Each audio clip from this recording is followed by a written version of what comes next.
Bonjour à tous, on se retrouve sur la chaîne YouTube de SOSAV pour un nouveau tutoriel. Aujourd'hui, nous allons voir comment remplacer la batterie du Samsung Galaxy S21 FE 5G qui vous demandera 30 minutes de votre temps et une difficulté de 3 sur 5. Mais avant, avec le code guide vidéo, vous aurez moins 10% sur votre panier lors du passage de votre commande sur notre site.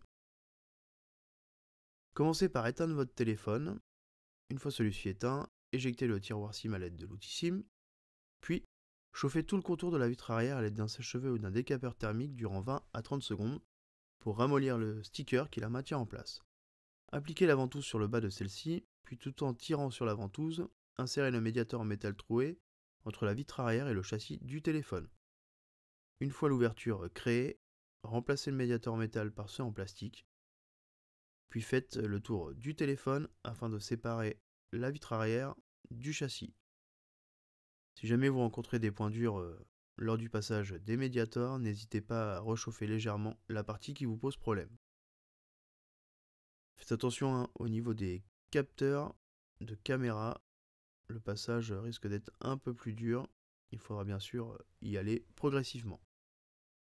Maintenant que la vitre arrière est retirée, nous allons pouvoir la mettre de côté et conserver le châssis du téléphone.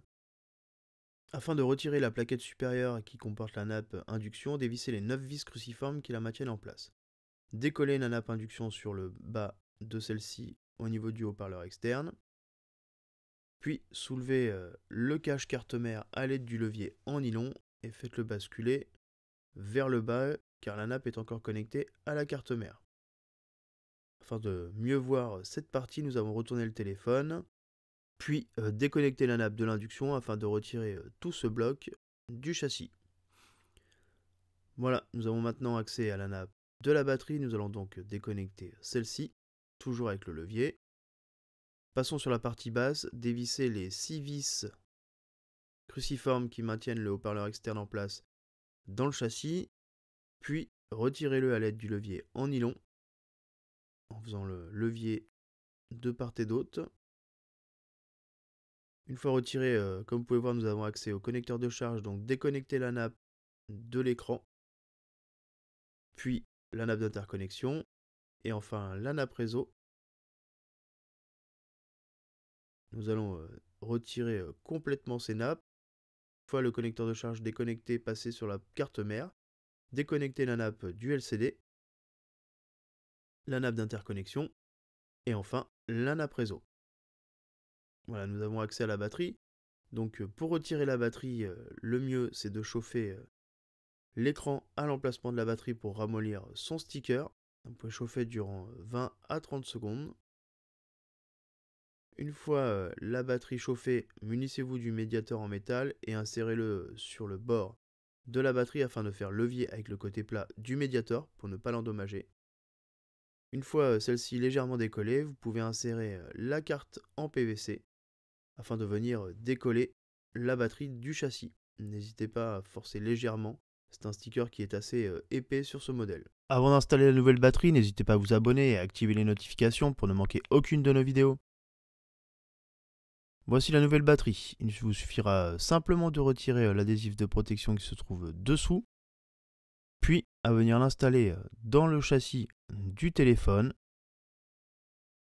Voilà, une fois la batterie en place, nous allons pouvoir reconnecter toutes les nappes. Commencer par la nappe réseau, puis la nappe d'interconnexion, et enfin la nappe du LCD qui se trouve tout à gauche.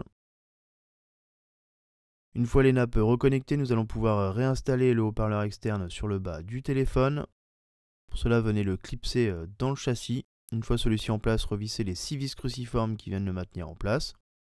Reconnectez la nappe de la batterie sur la carte mère. Nous allons à présent faire un test pour voir si tout fonctionne bien sur le téléphone avant de continuer. Une fois que vous êtes sûr que tout est OK, vous pouvez l'éteindre, connecter la nappe d'induction sur la carte mère et basculer la protection de la carte mère par-dessus.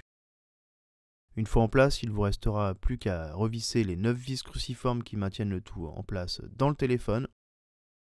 Avant de coller la vitre arrière, il faudra bien nettoyer le châssis et la vitre arrière de tout résidu de colle et de sticker. Pour la coller, vous pouvez utiliser le sticker ou la colle B7000. Nous avons utilisé la colle B7000.